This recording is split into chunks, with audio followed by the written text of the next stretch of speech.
Quero agradecer a Deus por estar aqui esta manhã. Gênesis, capítulo de número 48.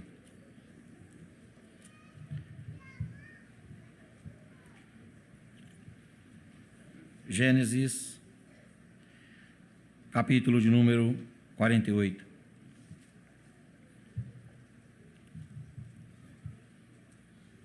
Venho pedindo a Deus uma orientação quanto a um texto que eu pudesse ler aqui juntamente com os irmãos, e Deus colocou no meu coração esse texto aqui, de Gênesis 48, versículos 11 em diante. E Israel disse a José: eu não cuidara ver o teu rosto, mas eis que Deus me fez ver também a tua descendência. Então José tirou os seus filhos dos joelhos do seu pai e inclinou-se à terra diante da sua face. E tomou José a ambos os seus filhos, a Efraim, a sua mão direita, à esquerda de Israel, e a Manassés, a sua mão esquerda, à direita de Israel, e fê-los então chegar a ele. Mas Israel estendeu a sua mão direita e a pôs sobre a cabeça de Efraim, que era o menor, e a sua mão esquerda colocou sobre a cabeça de Manassés, dirigindo as suas mãos propositadamente, não obstante Manassés ser o primogênito. E abençoou a José e disse: o Deus em cuja presença andaram os meus pais Abraão e Isaque, o Deus que me sustentou desde que eu nasci até esse dia, o anjo que me livrou de todo mal, que esse Deus abençoe esses rapazes, e seja chamado neles o seu nome, e o nome dos meus pais Abraão e Isaque, e que Deus multiplique-se, que eles se multipliquem como peixes em multidão no meio da terra. Vendo, pois, a José que seu pai punha a mão direita sobre a cabeça de Efraim, isso foi mal aos seus olhos. E então ele tomou a mão do seu pai para a transpor de sobre a cabeça de Efraim para a cabeça de Manassés. E José disse a seu pai: não é assim, meu pai, porque Manassés é o primogênito, põe sobre ele a tua mão direita, sobre a cabeça de Manassés a tua mão direita. Mas o seu pai recusou e disse: eu sei, meu filho, eu o sei. Também ele será um povo, e também ele será grande. Contudo, o seu irmão menor, Efraim, será maior do que ele, e a sua descendência será uma multidão de nações. Assim os abençoou naquele dia, dizendo: em ti abençoará Israel, dizendo: Deus te faça como Efraim e como a Manassés. E pôs a Efraim diante de Manassés. Depois disse Israel a José: eis que eu morro, mas Deus será convosco, e vos fará tornar a terra dos vossos pais. E eu tenho dado a ti um pedaço na terra a mais do que a teus irmãos, que tomei com a minha espada e com o meu arco da mão dos amorreus. Amém e amém. Irmãos e irmãs, esse texto é bem conhecido. Ele fala dos últimos dias da vida de Jacó. Os irmãos conhecem bem a história. O José foi levado por comerciantes de escravos para o Egito. Lá no Egito ele foi vendido para o chefe do exército egípcio chamado Potifar. Ele serviu na casa de Potifar até que se envolveu numa situação complicada com a mulher de Potifar, e injustamente ele foi acusado, julgado, condenado e passou a estar preso. José foi preso lá na prisão. Deus o exaltou, esteve com ele. 2 prisioneiros tiveram sonhos, o padeiro e o copeiro. José interpretou esses sonhos, o padeiro morreu, o copeiro voltou a servir o rei. E 2 anos depois, o copeiro finalmente se lembrou de José, quando o faraó teve um sonho. E o José foi chamado, interpretou os sonhos de Faraó. Faraó entendeu ser o José, o homem que Deus estava colocando naquele momento capaz de resolver aquele problema. Então José se tornou o governador. Ali no palácio, José foi abençoado, foi prosperado por Deus, foi enriquecido. E ali, quando ele estava vivendo 7 anos de fartura, 7 vacas gordas, 7 espigas fortes, o José casou-se com uma mulher chamada Asenate. E a Bíblia fala que ela era filha de um homem chamado Potífera. E ele era sacerdote de uma divindade lá no Egito chamada On. E o José então casou com essa mulher chamada Asenate. E com essa mulher ele teve 2 filhos. Teve um primeiro filho chamado Manassés. A palavra de Deus diz que o nome Manassés quer dizer: Deus me fez esquecer dos meus sofrimentos. E aí, depois de uns dias, nasceu um outro filho a ele, chamado Efraim. Os meninos cresceram, se desenvolveram, e com 10 anos de idade, 9 e 10 anos, esses meninos foram trazidos por José à presença do Jacó, porque era costume, naquela época, os pais trazerem os filhos na presença dos avós, para que os avós estendessem sobre os filhos as mãos e ministrassem alguma bênção de Deus sobre os filhos. E aí aconteceu algo muito interessante quando José trouxe os seus 2 filhos, o Manassés, o primogênito, e o Efraim, o menor, diante do Jacó. O Jacó, nesse tempo aqui, ele já estava bem avançado de idade. Esse ano aqui é o ano da morte do Jacó, porque se você continuar lendo até o capítulo 49, você vai ver que Jacó morre nesse período aqui. E o Jacó contava mais ou menos com 147 anos de idade. O Jacó, então, senta-se na cama e ele vê ali os 2 meninos diante dele. E o José, sendo cuidadoso, até para ajudar o pai, que não estava conseguindo discernir muito bem os filhos, o José colocou a mão direita de Jacó, o Manassés, que é o primogênito, para receber a bênção da primogenitura. Em que implica ser o primogênito na cultura bíblica? Para que vale? Hoje, ser o primogênito é só para trabalhar mais. Ser o primogênito é só para apanhar primeiro.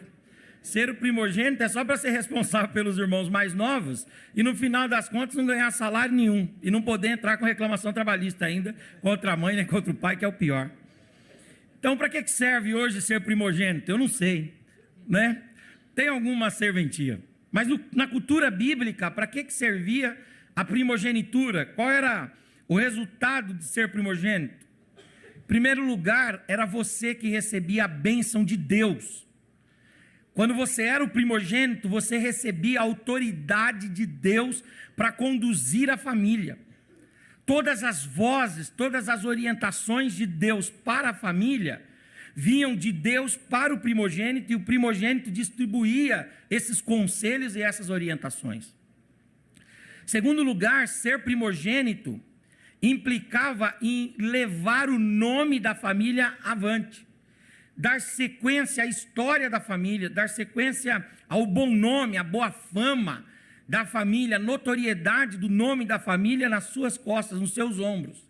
Então, ser primogênito era bom, porque além de ter a bênção de Deus, você ainda podia desfrutar de ter o nome da família sob a sua autoridade. Você que tinha o domínio do brasão da família, você que dominava o sobrenome da família, isso era muito importante. Uma terceira coisa que era boa quando você era o primogênito é que você recebia herança em dobro, em face dos irmãos. Então você, quando era o primogênito, tudo que os irmãos se dividia e tudo que os irmãos iriam receber, você recebia em dobro, de sorte que a herança, as melhores casas, os melhores terrenos, os melhores animais, as melhores roupas, as melhores peças de ouro, prata, bronze, as melhores coisas da herança, as melhores coisas da herdade, essas coisas eram transferidas ao primogênito. E por fim, ser primogênito era uma bênção, porque você podia exercer o papel de sacerdote na família, na ausência de algum sacerdote. Era você que levava os problemas da família ante a Deus.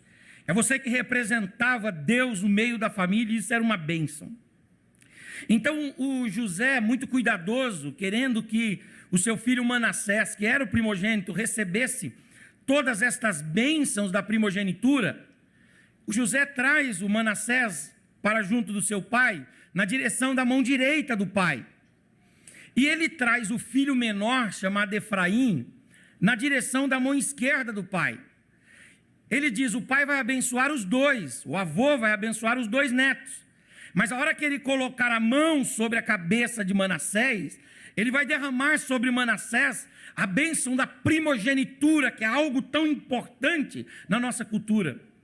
E aí então os dois netos se achegam diante do avô, com 147 anos, que se senta na cama. E aí a palavra de Deus diz que naquele momento acontece algo muito interessante. A mão do Jacó, de forma proposital, ela se cruza. A mão dele se cruza e ele então vê, o José vê quando a mão esquerda do Jacó vai sobre a cabeça do Manassés. E a mão direita do Jacó vai sobre a cabeça do Efraim. E o Jacó então começa a proferir a bênção. O José, naquele momento, ele não entende direito. Ele diz, o que está acontecendo? O pai profere a bênção, dizendo, eles serão abençoados, serão prósperos, eles vão crescer. Mas o pai estava transferindo a bênção da primogenitura, que pertencia naturalmente a Manassés, estava transferindo ao Efraim. E aí a palavra de Deus diz que quando acontece isso, o José tem uma reação. Ele vai lá e pensa que o pai está meio desconcentrado no que está fazendo. Então ele pega a mão do pai e descruza, e coloca a mão direita na cabeça de Manassés e a mão esquerda na cabeça de Efraim, para o pai abençoar os dois. E ele até briga com o pai, ele é resistente, ele fala, pai, presta atenção, não é assim. Quem nasceu primeiro foi o Manassés tem direito, legitimidade, ele tem legitimidade para requerer a primogenitura, é dele a bênção da primogenitura. Aí o pai dele disse, não, meu filho, mas hoje Deus está mudando as coisas aqui, meu filho. Hoje Deus está fazendo algo diferente aqui.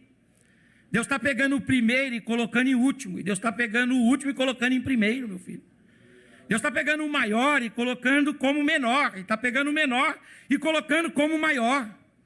Deus está tomando o exaltado e colocando no lugar do humilde, está pegando o humilde e colocando no lugar do exaltado. Hoje Deus está invertendo as coisas aqui, meu filho.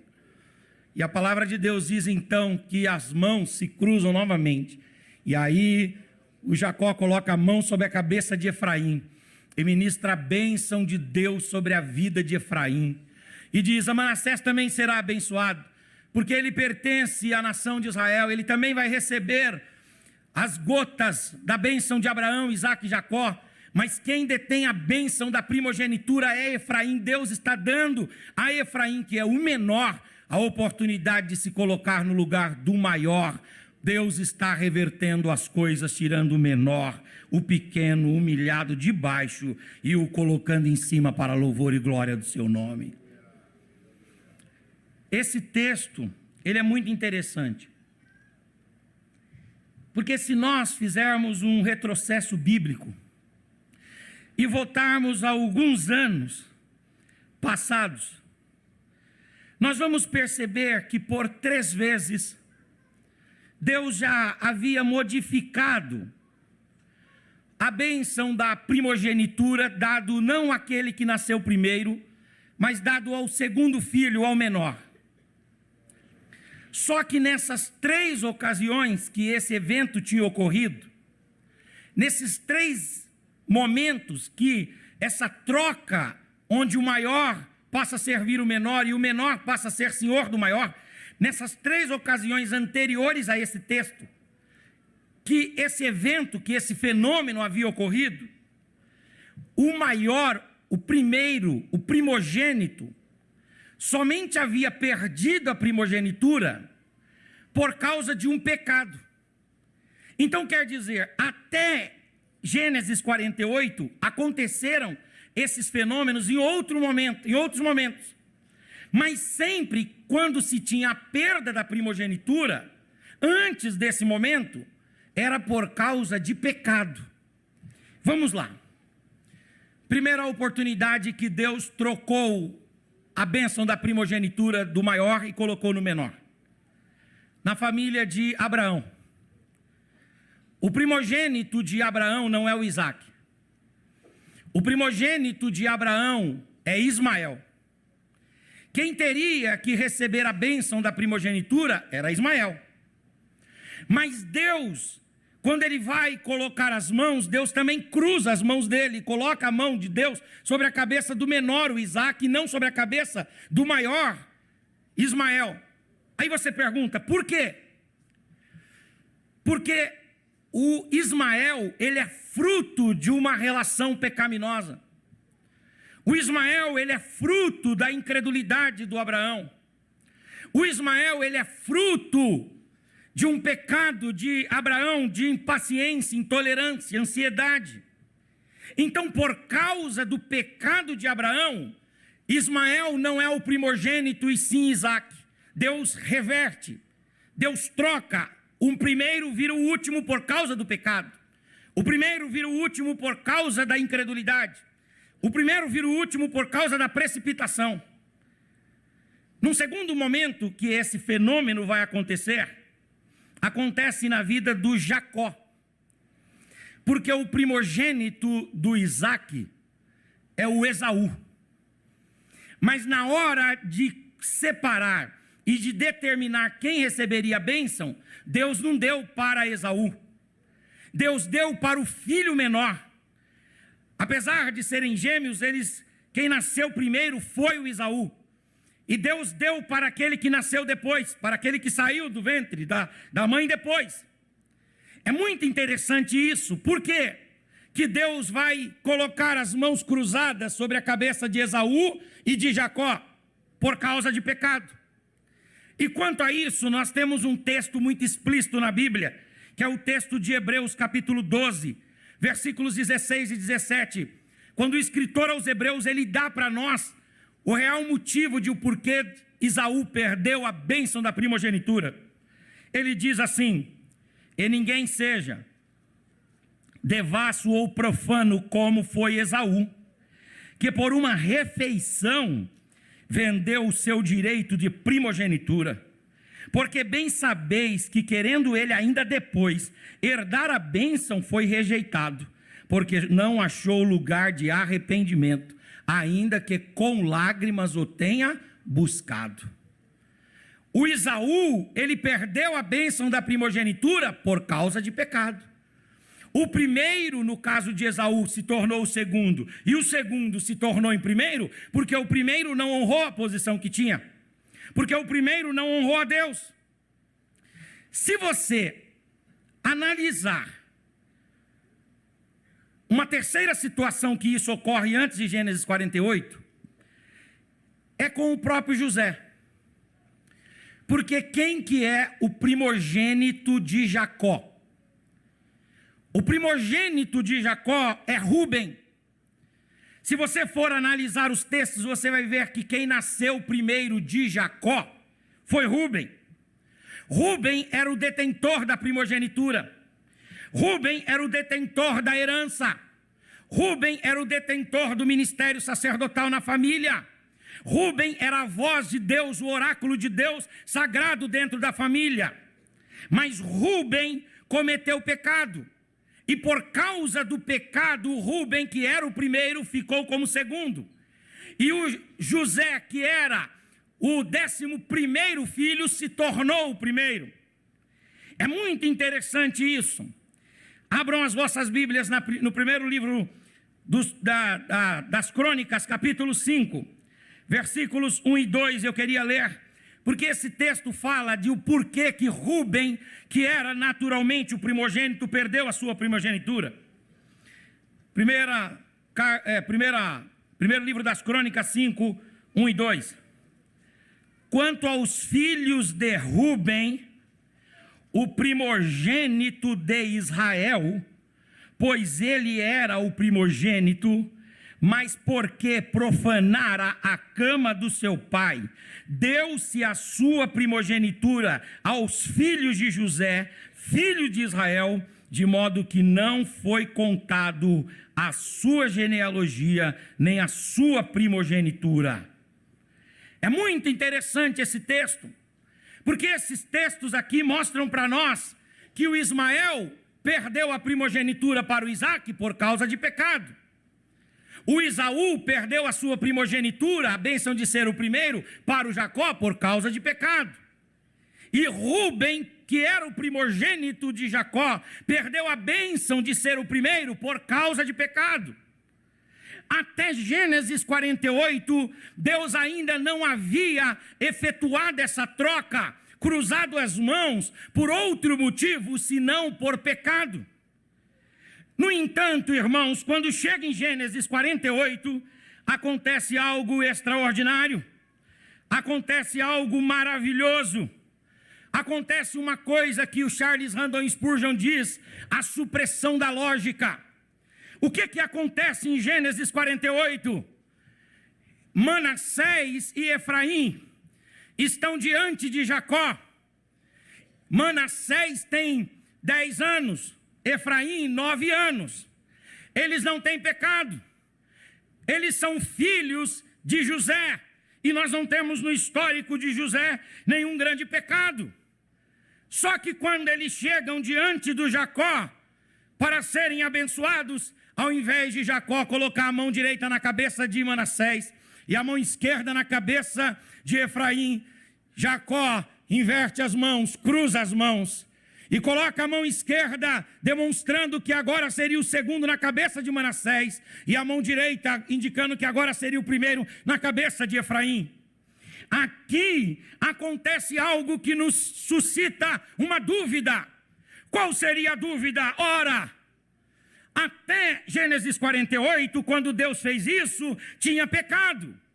Por que que em Gênesis 48 em diante, Deus, ele começa a escolher o menor em face do maior, mesmo sem ter pecado?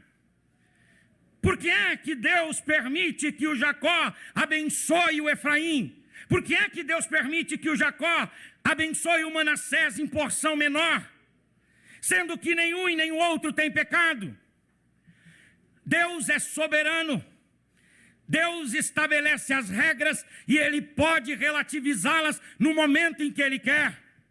Ninguém é poderoso, ninguém é legítimo, ninguém é capaz de se opor a Deus e dizer: o Senhor está quebrando uma regra aqui, o Senhor está quebrando aqui um preceito, o Senhor está falhando na lei, porque a lei até o momento era o seguinte: só perdia a primogenitura se houvesse pecado.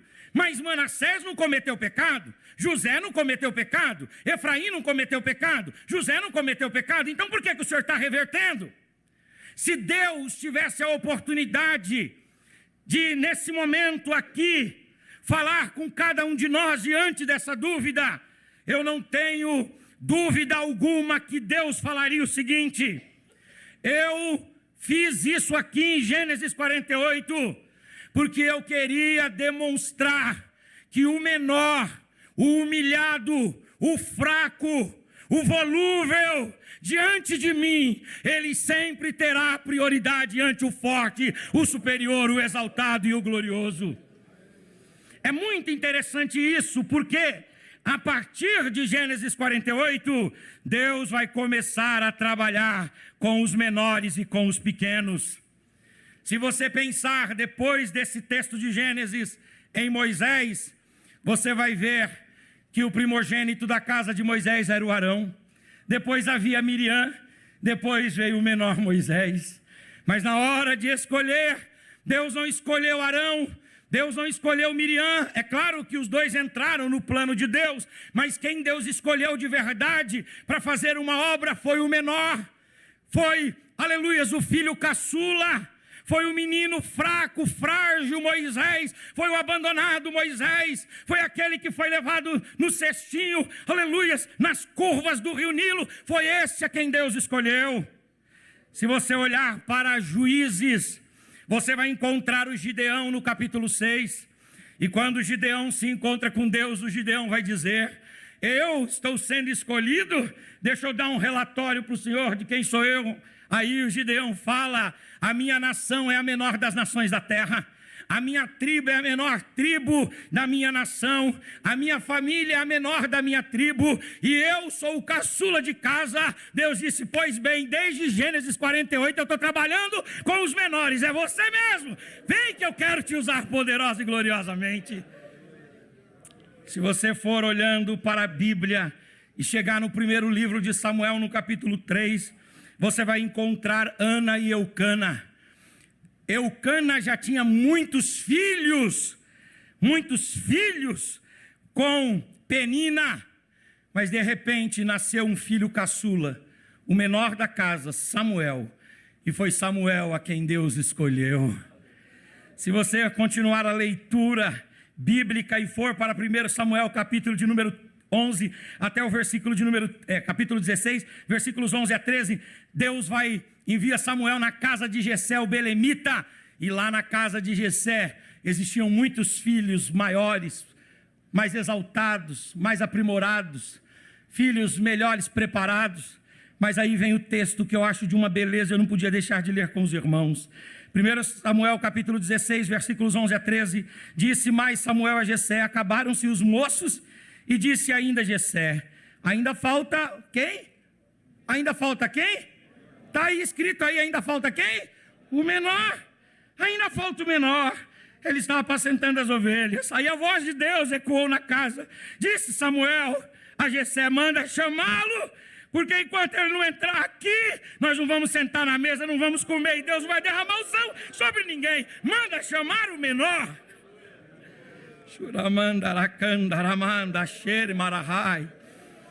Aleluias, aleluias. Se você olhar para Atos dos Apóstolos, capítulo de número 9, você vai ver que Paulo se sentia também o menor, o mais fraco, o mais volúvel. Aleluias, glória a Deus. Mas foi ele que foi chamado para ser um tição na mão de Deus. Foi ele que foi chamado para ser uma atalaia na mão de Deus e pregar a palavra de Deus a todo o mundo gentílico. E quando você chega em Jesus, você percebe que Jesus, ele dá sequência a essa linha de graça e abençoa muitos menores, muitos segundos, muitos últimos, muitos pequenos, em face dos grandes, dos primeiros e dos exaltados. Eu separei aqui alguns pequenos que Jesus exaltou. Ele exaltou os pequenos pecadores atolados no pecado adâmico, atolados no pecado prático. Quando esses pecadores pequenos não faziam parte da classe levítica, não faziam parte da família araônica, não faziam parte do exercício sacerdotal, não faziam parte do trabalho no templo, não faziam parte da religião, eram marginalizados, eram escanteados, mas foram esses pecadores que foram buscados por Jesus, amados por Jesus, salvos e libertos pela mão poderosa de Jesus. Ninguém buscava o publicano, mas Jesus buscou o Zaqueu e o Mateus. Ninguém buscava pessoas possessas de demônios. A religião era fraca, era uma religião só de púlpito, era uma religião apenas baseada em rituais fracos, frios. Ninguém buscava as pessoas endemoniadas, mas Jesus buscou Maria Madalena. A Bíblia diz, da qual Jesus expulsou 7 demônios. Haviam ali uma série de demônios, mas diante de Jesus, esses demônios bateram em retirada. E a Maria Madalena, desprezada pela sociedade, a menor de todas, foi alcançada pela mão poderosa, bendita e gloriosa de Jesus. Jesus buscou os menores, os pecadores. Ele buscou a mulher adúltera. Lá em João 11 diz que a mulher foi pega em adultério, 4 testemunhas contra ela, mas ele a perdoou e demonstrou que ele busca os menores, os pecadores. Talvez você esteja aqui e você diga: pastor, eu olho para grandes homens de Deus, grandes vultos de Deus, e eu digo assim: puxa, eu queria tanto ser da envergadura desse homem, eu queria tanto atingir o status de relacionamento com Deus, o status de estreitamento com Deus como esse homem. Eu sou fraco, eu sou falho, eu erro aqui, ouço a palavra e continuo errando, eu não consigo me corrigir, eu não consigo ficar firme no eixo. Eu quero dizer para você que se você se sente o menor ou o principal dos pecadores, é para você que a graça vem, é para você que a misericórdia vem, é para você que o perdão de Deus vem, é para os pequenos que Ele cruza as mãos e ministra a bênção. Jesus buscou os pecadores que eram pequenos, Jesus buscou os endemoniados. Quando a gente lê a palavra de Deus, nós vemos Jesus buscando o endemoniado de Gadara, que era o menor naquela comunidade por causa dos demônios. Ele era o menor, escanteado, marginalizado, desprezado, mas um dia Jesus se encontrou com ele, e aqueles demônios foram expulsos, e aquele homem foi liberto para a glória e louvor do Senhor. Os endemoniados são os menores, mas Jesus os ama, e Jesus cruza sobre eles o seu braço. Aleluias! A filha da mulher de Tiro e Sidom, Jesus buscou aquela menina, achou a mãe e encontrou a filha. E aí em Mateus capítulo 17 fala uma história muito bonita, que é a história de um pai que procurou Jesus, estava muito desesperado, porque os demônios tomavam o menino dele, o menino daquele pai, e os demônios lançavam o menino uma hora na água, uma hora no fogo. O menino era uma marionete na mão de Satanás e dos demônios. O menino era possuído pelos demônios, e os demônios bagunçavam e brincavam, e o pai ficava toda hora naquela angústia: vai morrer, não vai morrer, vai morrer, não vai morrer. Aí esse pai procura Jesus, e Jesus vai até onde estava esse menino e dá uma ordem aos demônios: esbata em retirada e deixa essa criança em paz. Ela precisa viver a vida dela, ela precisa sonhar, ela precisa estudar, ela precisa construir a sua vida. Deixa essa criança em paz, aleluias! É muito interessante, porque se você encontrar os discípulos, procurar os discípulos ali naquele texto, os discípulos estavam envolvidos em uma grande discussão teológica. Qual era a grande discussão teológica? Quem que tinha e quem não tinha poder para expulsar demônios.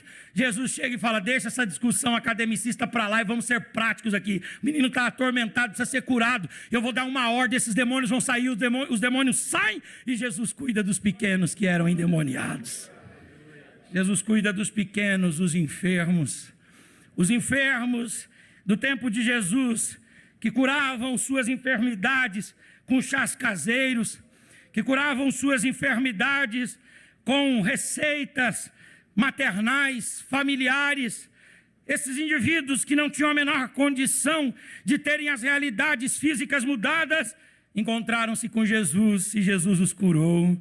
O paralítico de Cafarnaum foi curado. Levanta, toma a tua cama e anda. E ele então levantou-se sobre os seus pés firmes e ele andou. O cego de nascença de João 9, atormentado pela cegueira a vida toda, até encontrar com Jesus e ser curado. A sogra de Pedro, perturbada com uma febre, foi curada pelo poder de Jesus. Os enfermos são sempre os menores. Essa semana eu estive visitando lá no IGESP em São Paulo, no hospital, a Gandeia. A Andressa Gandeia, você vai vê-la, ela está bem fragilizada, está fazendo ali uma série de procedimentos médicos ali, e numa situação muito fragilizada. E aí, enquanto eu estava orando, o Espírito de Deus me trouxe essa palavra.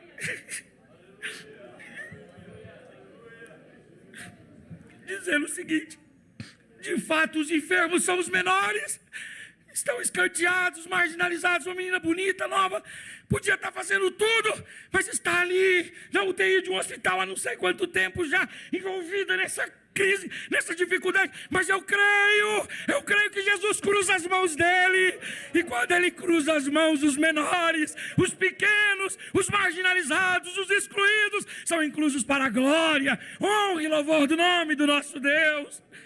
Levante a sua mão, por favor. Levante a sua face, levante a sua voz. Abra a sua boca e dê uma palavra para Jesus. Se você é pequeno em alguma dimensão da vida, se você é o menor em alguma dimensão da vida, Jesus está cruzando os braços sobre a sua cabeça. Aleluias, glória a Deus. Fique de pé no seu lugar.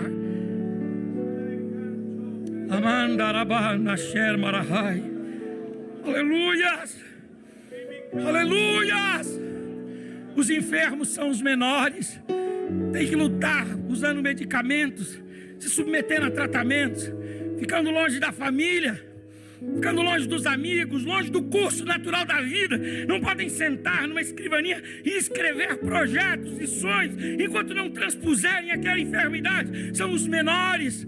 Mas Deus me dá autoridade para dizer aqui, esta manhã, os menores serão exaltados por Deus, os mais fracos, aleluias, serão exaltados por Deus, os últimos serão colocados como primeiro, aleluias.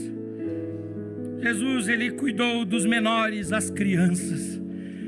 Nos tempos de Jesus, as crianças não tinham a liberdade que tem hoje. Os discípulos ficaram chateados quando as crianças se aproximaram demais de Jesus. E aí Jesus diz lá em Mateus, capítulo de número 19: deixem vir a mim as crianças, porque delas é o reino de Deus.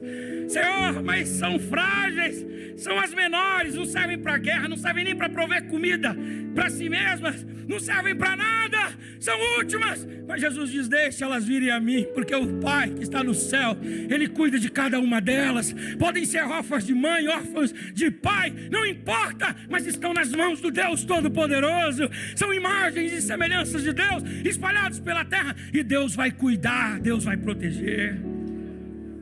Jesus, ele cuidou das mulheres que também representavam os menores naquele tempo. As mulheres, na cultura judaica, as irmãs sabem muito bem, não permitia que as mulheres se assentassem à mesa junto com os homens, não permitia que as mulheres trabalhassem e pudessem ganhar mais do que o homem, não permitia uma série de coisas, havia uma série de preconceitos. Mas Jesus chegou para essas mulheres que eram os menores ou as menores do seu tempo, e Jesus abraçou as mulheres e trouxe elas para dentro da sua vida, do seu ministério.